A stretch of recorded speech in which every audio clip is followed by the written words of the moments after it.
الفلاح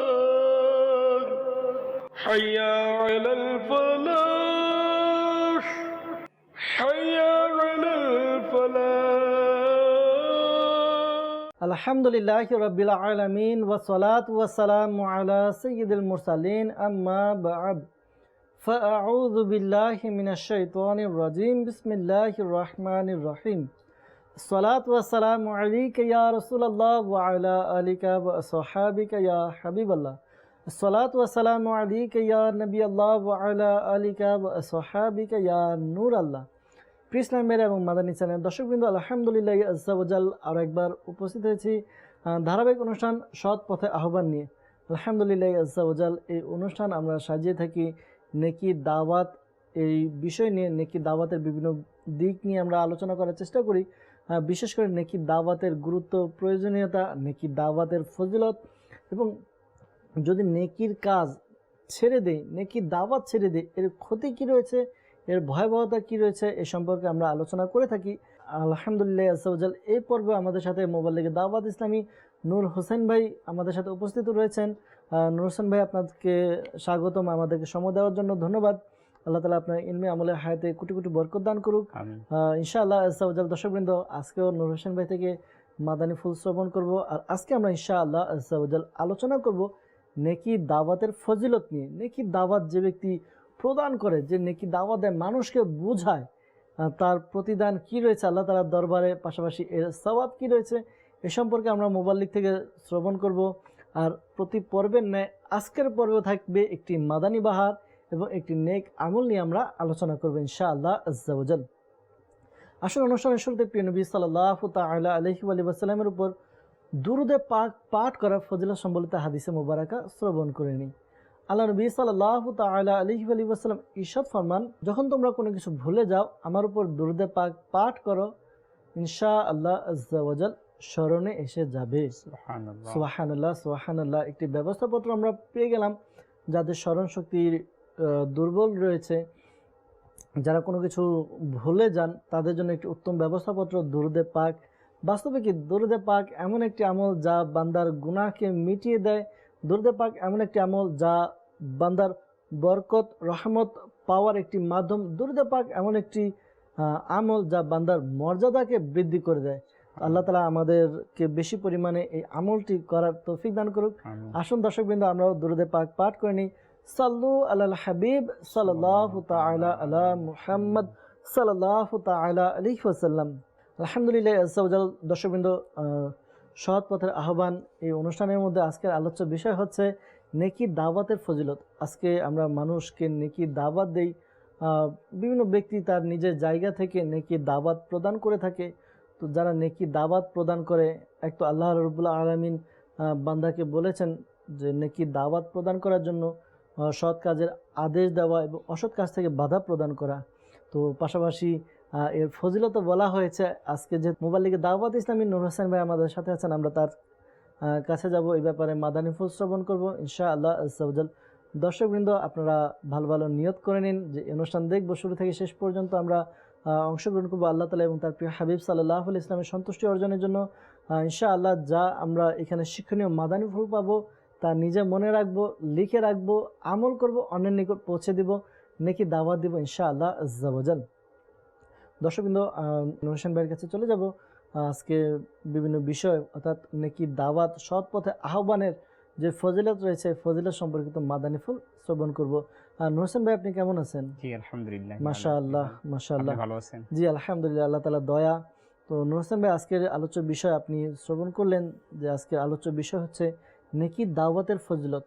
তো একজন ব্যক্তি যখন নেক কাজ করে, নেক আমল করে, এটা তো তার নিজের উপকার, নিজের সওয়াব পাবে। যখন কাউকে নেকি দাওয়াত প্রদান করে, সৎ পথে আহ্বান করে, তো এ সম্পর্কে ফজিলতের ব্যাপারে আপনি কোরআন ও হাদিস থেকে কিছু মাদানী ফুল দর্শকবৃন্দের জন্য যদি আরজ করতেন। আলহামদুলিল্লাহ রাব্বিল আলামিন ওয়াসসালাতু ওয়াসসালামু আলা সাইয়্যিদিল মুরসালিন বিসমিল্লাহির রহমানির রহিম। গত পর্বে আলহামদুলিল্লাহ আমরা নেকির দাওয়াতের গুরুত্ব ও এর প্রয়োজনীয়তা বিষয়ে আমরা আলোচনা করেছি আলহামদুলিল্লাহ মাদানী চ্যানেলের দর্শকের সাথে।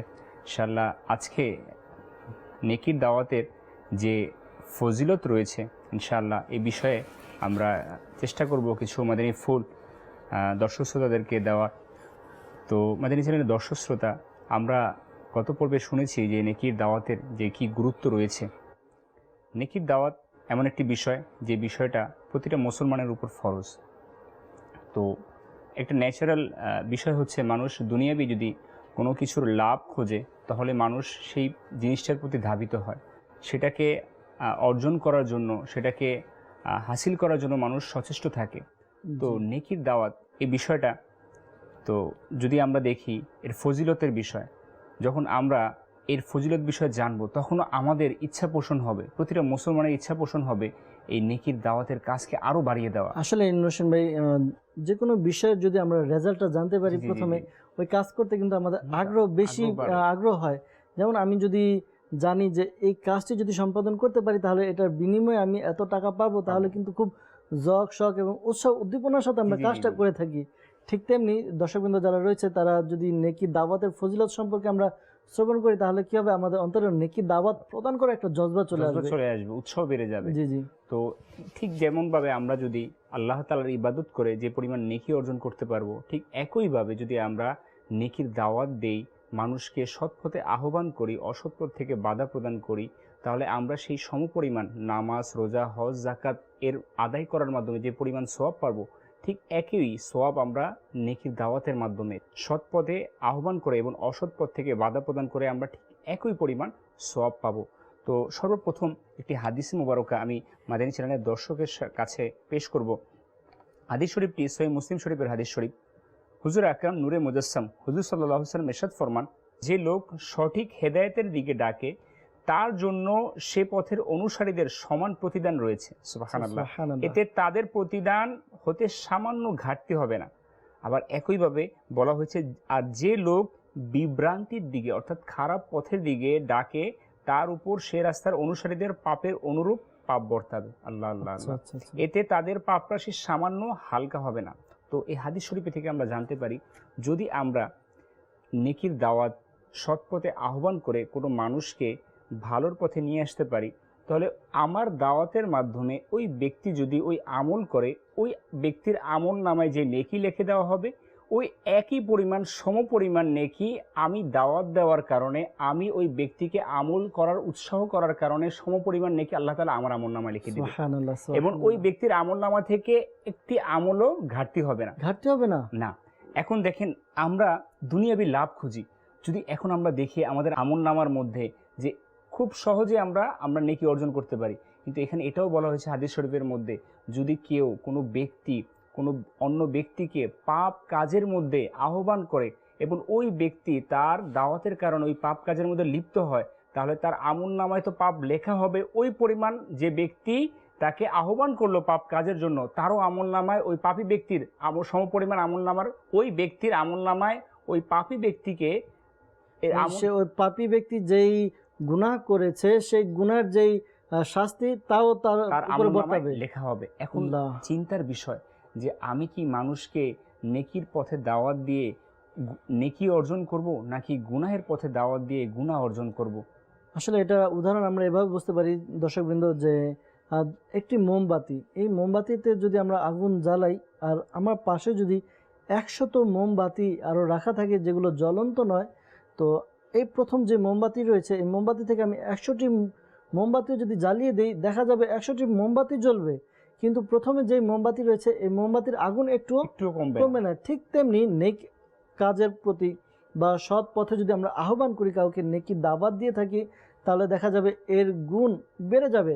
যেমনটি এক বুজুর্গ রাহমাতুল্লাহ তাআলা আলাইহির কথা মনে পড়ে গেল। ওই বুজুর্গ রাহমাতুল্লাহ তাআলা আলাইহি তাকে জিজ্ঞাসা করা হলে তিনি বললেন যে আজকে আমি আলহামদুলিল্লাহ 25 ওয়াক্ত নামাজের সওয়াব পেয়েছি। তো বলল 25 ওয়াক্ত, একদিনে তো 5 ওয়াক্ত হয়ে থাকে, আপনি 25 ওয়াক্ত কিভাবে পেলেন? ওই বুজুর্গ রাহমাতুল্লাহ তাআলা আলাইহি খুবই সুন্দর একটি উত্তর দিলেন যা আমাদের জন্য খুব শিক্ষণীয় হবে। তো আমরা এটা শ্রবণ করি ইনশাআল্লাহ আযজা ওয়া জাল। এর দ্বারা আশা করি আমাদের নেকির প্রতি একটি উৎসাহ বৃদ্ধি পাবে। তিনি বললেন যে আলহামদুলিল্লাহ আযজা ওয়া জাল, আমি আজকে 5 ওয়াক্ত নামাজ আদায় করেছি এবং প্রতি ওয়াক্তের সময় আমি 5 জন লোককে আমি দাওয়াত দিয়েছি। তো এখন 5 জন লোককে যখন আমি দাওয়াত দিলাম, আমি কয়েকজনকে যখন দাওয়াত দিলাম, তারা যে 5 ওয়াক্ত করে আদায় করলো, তো তারা প্রত্যেকের 5 ওয়াক্ত করে আমার আমল নামায়ও যোগ হলো। আর এভাবে আলহামদুলিল্লাহ আজ্জাওয়াজাল আমার 25 ওয়াক্ত হয়ে গেল। তো আলহামদুলিল্লাহ আজ্জাওয়াজাল নেকি দাওয়াত দেওয়ার, সৎ পথে আহ্বান এবং অসৎ কাজে বাধা প্রদান করার ফজিলত অবশ্যই রয়েছে। দর্শকবৃন্দ, আরও ফজিলত আমরা ইনশাআল্লাহ আজ্জাওয়াজাল নূর হোসেন ভাই থেকে শ্রবণ করব। আর আজকের আমাদের বিষয়ই হচ্ছে নেকির দাওয়াত, অর্থাৎ সৎ পথে আহ্বানের ফজিলত। আল্লাহ তাআলা আমাদেরকে সৎ পথে আহ্বান করার, নেকি দাওয়াত দেওয়ার এবং অসৎ কাজ থেকে বাধা প্রদান করার তৌফিক দান করুক। কুরআনুল মাজিদ ফুরকানুল হামিদের মধ্যে অসংখ্য জায়গায় আমাদেরকে বলা হয়েছে যে তোমরা সৎ কাজের প্রতি আদেশ দাও এবং অসৎ কাজ থেকে বাধা প্রদান করো। দর্শকবৃন্দ, আমরা যদি একটু খেয়াল করি, নোশন ভাই আমরা যদি খেয়াল করি যে আল্লাহ রাব্বুল আলামিন কুরআনুল মাজিদ ফুরকানুল হামিদের মধ্যে বলছেন যে তোমরা নেকি দাওয়াত দাও, সৎ কাজে আদেশ দাও, অসৎ কাজ থেকে বাধা প্রদান করো।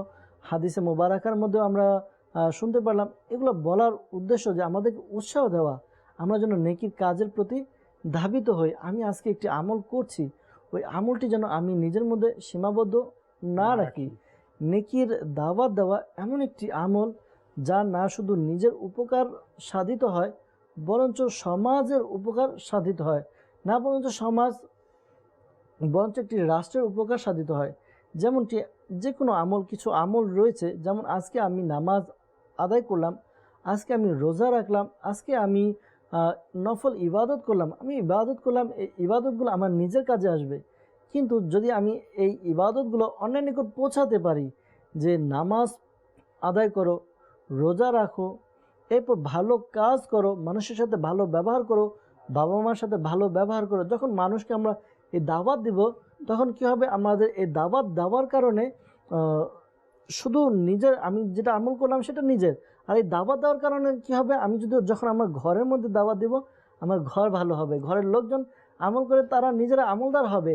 এরপরে যখন সমাজের দাওয়াত দেওয়া হবে, সমাজের লোক ভালো হবে, এরপর রাষ্ট্রের লোক আস্তে আস্তে যখন আমরা নেকির দাওয়াত দিব, এই নেকির দাওয়াতই পারে একটি রাষ্ট্রকে চেঞ্জ করতে। সোহেল ভাই, আজকে যে বিষয়টা আমরা যদি দেখি সমাজের দিকে, যে আজকে আমাদের কাছে পুস্তকের জ্ঞান তো রয়েছে, কিন্তু নৈতিক যে শিক্ষা, এই শিক্ষাটার খুব অভাব রয়েছে। আপনি দেখবেন যে আজকে সে শিক্ষায় শিক্ষিত, কিন্তু আপনি যেটা বললেন, তার মধ্যে নামাজ নেই, তার মধ্যে রোজা নেই, তার মধ্যে কোনো ভালো আচরণের সৃষ্টতা দেখা যায় না। আমি মেজরিটির কথা বলতেছি, সবাই যে একরকম তা না। তো এখন এটা কেন? আচ্ছা, তার কাছে পুস্তকের জ্ঞান আছে, কিন্তু তার কাছে দ্বীনের জ্ঞান নেই। সে যদি জানতো যে আমাকে যদি নেকির দাওয়াতের কারণে যদি এই ফজিলত আমার দ্বারা হয়, তাহলে সেও কিন্তু নেকির দাওয়াতের প্রতি উৎসাহ হতো। আগে সে নিজে আমলের মধ্যে নিয়োজিত করতো নিজেকে, তারপর সে সমাজের মধ্যে নেকির দাওয়াতকে প্রসার করে দিত। একটি হাদিসে মুবারকা হুজুর আকরাম সাল্লাল্লাহু আলাইহি ওয়াসাল্লাম ইরশাদ ফরমান যে আল্লাহ যদি তোমাদের মাধ্যমে কাউকে হেদায়েত দান করে, তাহলে তা হবে তোমার নিকট লাল উট থাকার চেয়ে উত্তম। আচ্ছা, সুবহানাল্লাহ, লাল উট। এখানে হাদিসে মুবারকার যে ব্যাখ্যা রয়েছে, হযরত আল্লামা ইয়াহইয়া বিন শরফ নববী রাহমাতুল্লাহ তাআলা বলেন যে নবী করিম রউফুর রহিম সাল্লাল্লাহু আলাইহি সাল্লাম এই উক্ত হাদিসটির ব্যাখ্যায় লিখেছেন, লাল উট বলতে আরববাসীদের মূল্যবান সম্পদকেই বোঝানো হতো, এজন্য উদাহরণস্বরূপ লাল উটের উল্লেখ করা হয়েছে। তো এখানে আরববাসীদের যে বিষয়টা, যে ইনাদের কাছে লাল উট ছিল অনেক মূল্যবান। তো এখানে হুজুর সাল্লাল্লাহু আলাইহি সাল্লাম বোঝাতে চাচ্ছেন যে ওই ব্যক্তি যার মাধ্যমে যদি কারো আল্লাহ তাআলা নেকির দাওয়াতের মাধ্যমে আল্লাহ তাআলা ওই ব্যক্তিকে হেদায়েত দান করে, তাহলে ওই ব্যক্তি তার নিকট লাল উট থাকার চেয়েও কি হবে, উত্তম হবে।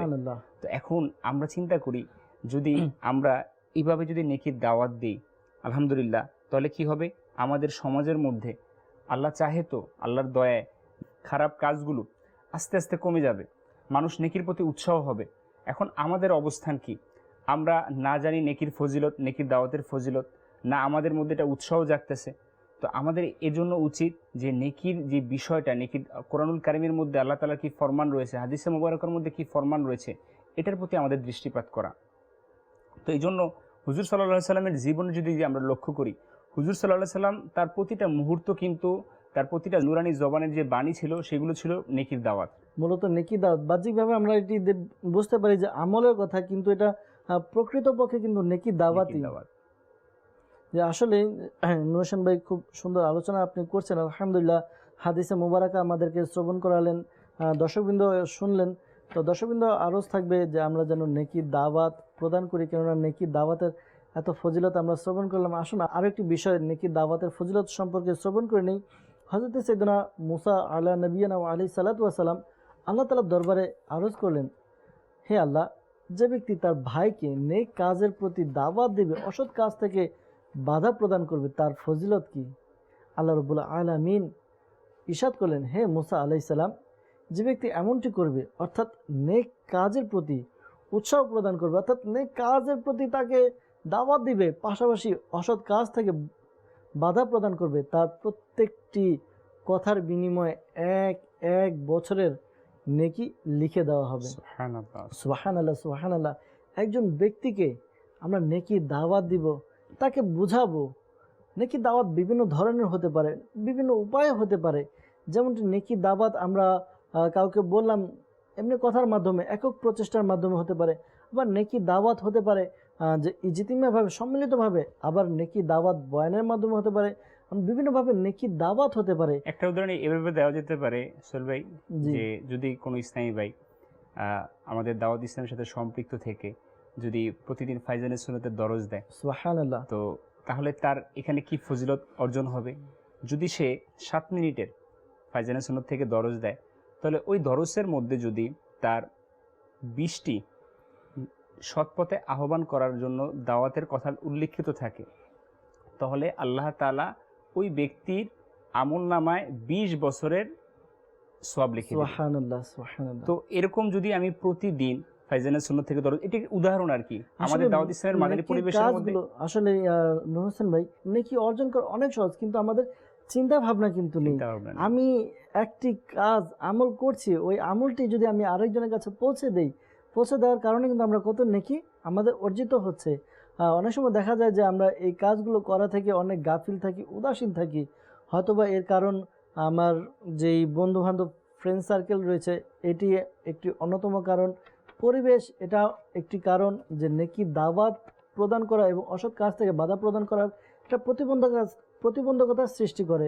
তো দর্শকবৃন্দ, যাই হোক না কেন, আমাদেরকে নেকি দাওয়াত দেওয়া উচিত।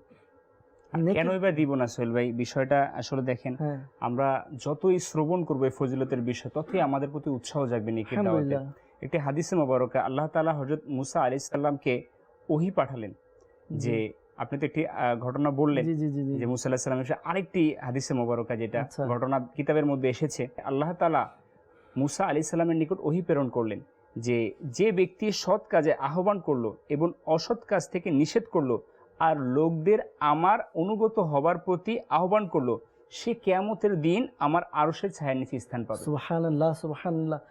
দর্শকবৃন্দ, একটু নূর হোসেন ভাই বলবো যে কিয়ামতের ময়দানে আরশের ছায়া ব্যতীত আর কোনো ছায়া হবে না। দেখুন, একটু চিন্তা করি, এই হাসরের ময়দানে কিয়ামতের দিন কেমন এক ভয়াবহ অবস্থা হবে, যে যেখানে জমিন হবে তামার আর সূর্য খুবই নিকটে থাকবে। এত তাপ আজকে দেখা যায় যে সাধারণ দুনিয়ার আগুনের মধ্যে অনেক দূরে যখন আমরা দাঁড়িয়ে থাকি, কিছুক্ষণ দাঁড়ালে দেখা যাবে আমাদের চেহারা লাল হয়ে যাচ্ছে। এর কারণ কি? এটা তাপ আমার লাগছে। তো আর সূর্যের যে তাপ হবে মাত্র অল্প কিছু উপরে আমাদের হবে, প্রায় কিতাবের মধ্যে বর্ণিত হয় 1 মাইল, 1 মাইল উপরে সূর্য থাকবে।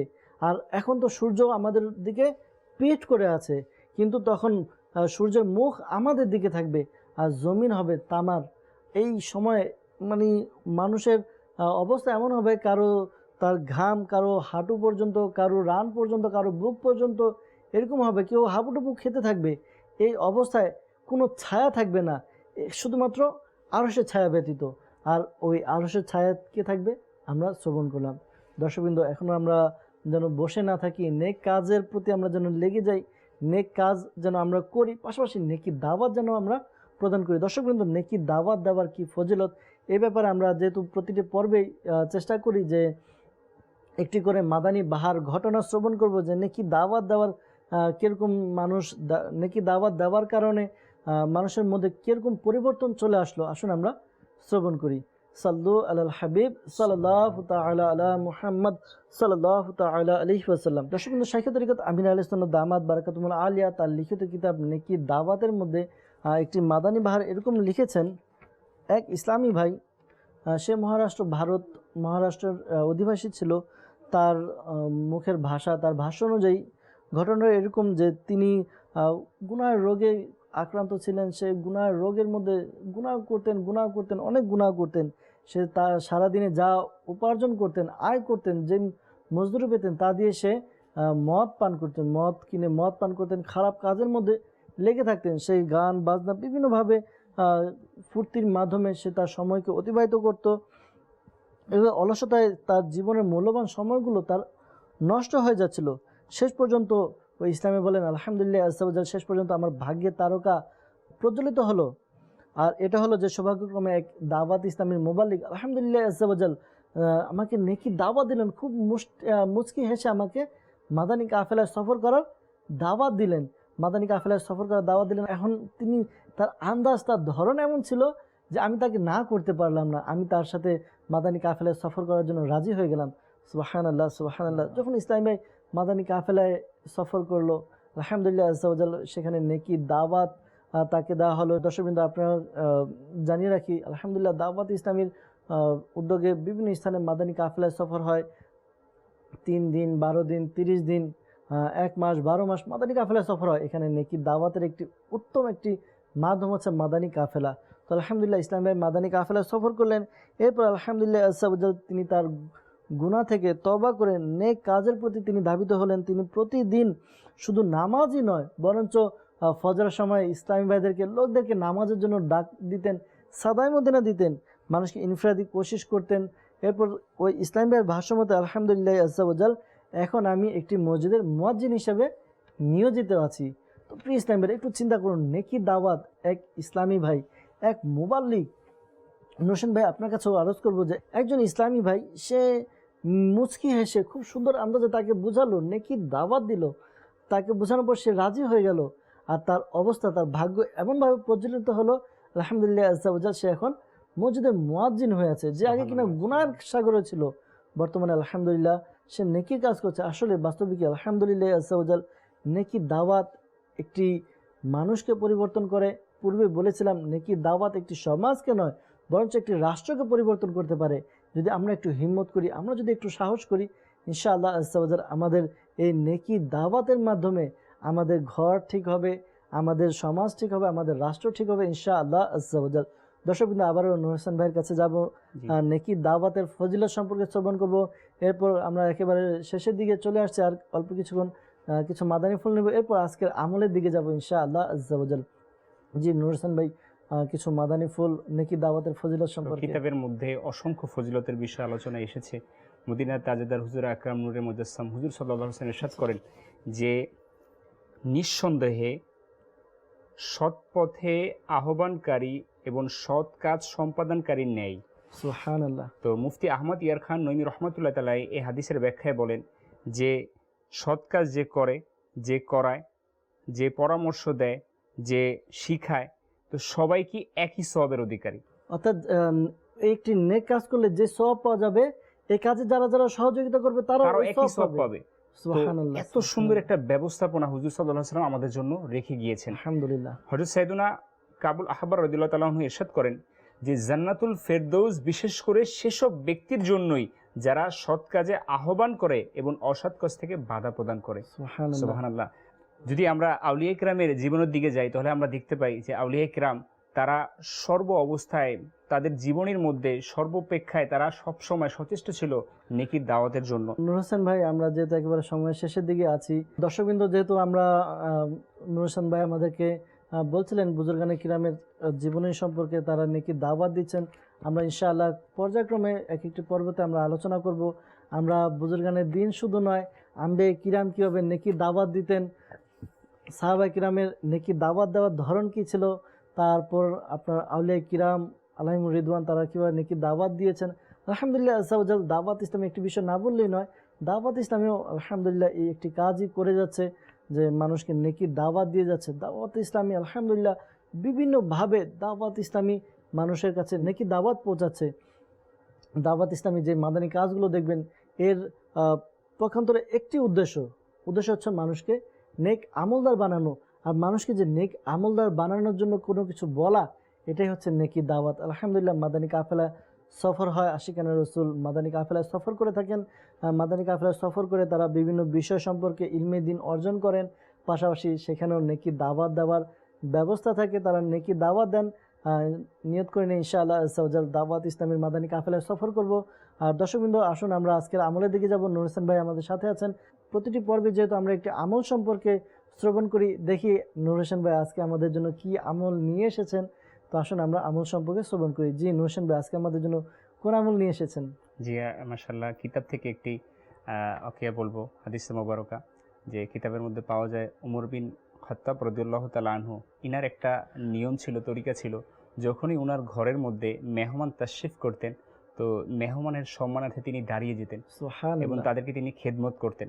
তো লোকেরা অবাক হতেন যে মেহমান আসা মাত্রই আপনি কেন দাঁড়িয়ে যেতেন। তো লোকেরা তাকে জিজ্ঞাসা করলেন। তো ওমর ফারুক রাদিয়াল্লাহু তাআলা আনহু ইরশাদ করলেন যে আমি হুজুর আকরাম সাল্লাল্লাহু তাআলা আলাইহি ওয়াসাল্লামকে ইরশাদ করতে শুনেছি যে যে ঘরের মধ্যে মেহমান প্রবেশ করে ওই ঘরের মধ্যে আল্লাহ তাআলার ফেরেশতারা দাঁড়িয়ে থাকেন। তো সুবহানাল্লাহ। হুজুর সাল্লাল্লাহু আলাইহি ওয়াসাল্লাম ফরমান, যদি আল্লাহর ফেরেশতারা ওইখানে দাঁড়িয়ে থাকে তাহলে আমি কিভাবে এখানে বসে থাকতে পারি? আল্লাহু আকবার। তো এটা দর্শকবৃন্দ, মেহমান আসার বরকতের কারণে।